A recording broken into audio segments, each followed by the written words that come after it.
हो रही से आइल बानी अरे केने बारू हमर ललिया अब कौन नहीं खा सका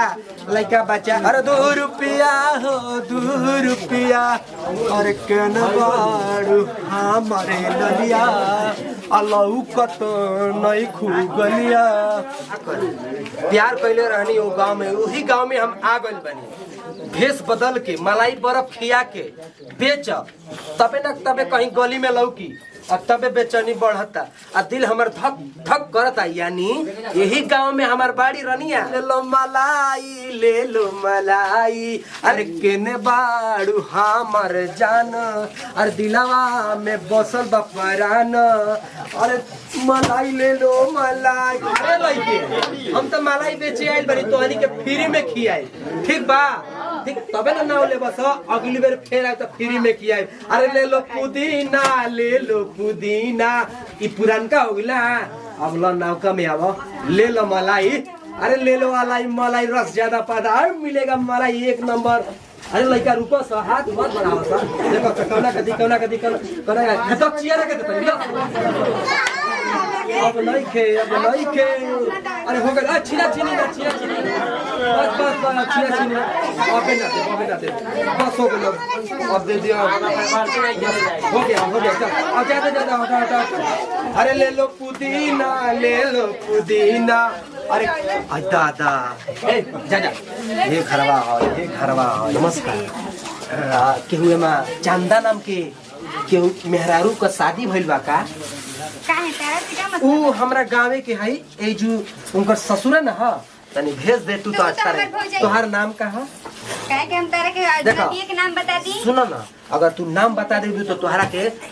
मलाई एकदम पुदीना वाला मलाई खिया तारा के तू अपन मलाई रख ले हमरा भी पैसे हम खरीद के ए हमार मलाई खा लेबू न तोहरो दिल के सपना आ तोहरा दिल के राजा कोनो भेटा जाई ठीक बटे इतना ताकत बा अरे हाँ हो ये मलाई पता ना कहाँ से ले बनी बलिया बाजार से अरे बलिया के बाजार लेके आइल बनी मलाई बर्फ हो ओहो गाना में तहार दम बाटे हेने हो ए देखा तो सीधा रहा ठीक ना सीधे बनी ठीक ना बेचे वाला है मलाई खिया के बता खियाबा ना तो चल नाम बताइबू ना मलाई खिया तब नाम बताई आई होता भाई कुछ पावे खातिर कुछ नुकसान और कुछ खोए के पड़ी इनके मलाई खिया भेटो करबू ना हमरा से के करे से अरे कुछ लगिहन हमार अरे फुआ लग सकेली मौसी लग सकेली हमार लभरो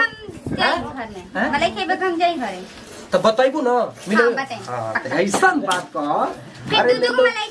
ले लो पुदीना ले लो हाँ ले लो पुदीना ले लो मलाई जल्दी बुला जल्दी ए भौजी अयो दादा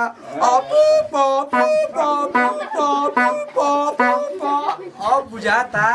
दिल हमार खुश हो जाई अब अपना प्रेमिका से भेंट करब दिल कट हो जाए सनम भुला न जइहा अरे राकेश प्यार पाके नमस्ते नहीं आवा नमस्ते जी मौसी जी हेने आवा अच्छा मौसी है अच्छा ऊपर के मन से ए भौजी हम जाते नहीं मलाई खाई ठीक ना ले जा हमरा से मिले आइल बड़ा तो हमरा के बवाल करबो का अल्लाह होई देखा करू तोहरा खाती न मलाई बर्फ को के आइल बनी चौथी तो हम भिखारी बन के आ जाती कटवाए पर बड़ा अरे जान हमके बस एगो प्यार देता चुम्मा देता हमारे बस चल ना ससुरा होता था ए ससुरा है ना तो तोहरा खाती न नैहर में रहलू कुंवर रहलू तोहरा खाती निमन जींस पैंट आ माला साला किनले रहनी तब उतना ना बुझात रहे तब ना घरी अब नहीं खे ए जितना देले बनी ओकर फायदा ना चाही ना देखो अब जन बाली 12,000 के तोहरा के देला नहीं बोला हां देले रह तो ओकर अनुमान पूरा कर लेनी अच्छा नोथुनिया 9,000 के बोला हां हां तो फिर उ बाकी बना बोला हां तहार ना हो ओ हमरा राजा जी के तो ठीक बा राजा जी का मैं पूरा देले बाड़ू हाँ, लेकिन हमरा मन करता तहरा मन करता तो ठीक बा हमके मन करता तोहरा लेवे के का खोल के देबू हमरा के सुन ना हमार ब्लूटूथ खोल ई कहता ना बिगड़ा बंद था ओके हा मौसा जी नमस्ते पति जी दीदी करे अरे बर्फ लेल बनी तो किने के पबी हला करिए तू है तो बनी के देखो ना कहत आ कोनो गेटवा पर लौकत ए मौसा जी कुछ लेके गइल बानी अंदर में मलाई मौसा जी। ज्यादा पैसा बबी ले ले अरे मौसा तू कैसे कहत रे अरे मौसी है हमार पूछो पूछो हां पूछो हां दीदी के लइका हां हां हां विश्वास करिए दीदी के लइका उ आया भइल रे अरे रोरा नहीं खींची ना अरे हम दीदी ना बॉम्बे भारत में रहत रहनी है बॉम्बे भारत में बाबे भाई की तरह देख के राजा देखो रे शादी ब्याह में हम छोड़ी आईनी मारूं ना तो। हट तरौआ पहचाननी ना ठीक बना ए, आपसे बोल होगा ना बुझी हम मलाई बर्फ बेचे वाला हैं ठीक बटे हमार उ मौसी लगे हन और रउआ हमार मौसा लगे हन लगम ठीक बा हम बॉम्बे भारत से आइल बनी मलाई बर्फ बेचे ठीक बटे हमार बेचे वाला हिसाब देखा तनी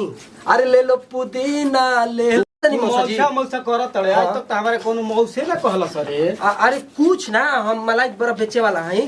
सुना हमार दुगो मलाई लेके गोल बड़ी जाओ पैसा दो हजार ले आवा जा पैसा लेबो ओकर बताई कितना भइल कगो? 25 रुपया भइल मजदूरी हो मलाइयो खा लेबे सका हां जा देखो जा देखो जा देखो जा जा जा जा जा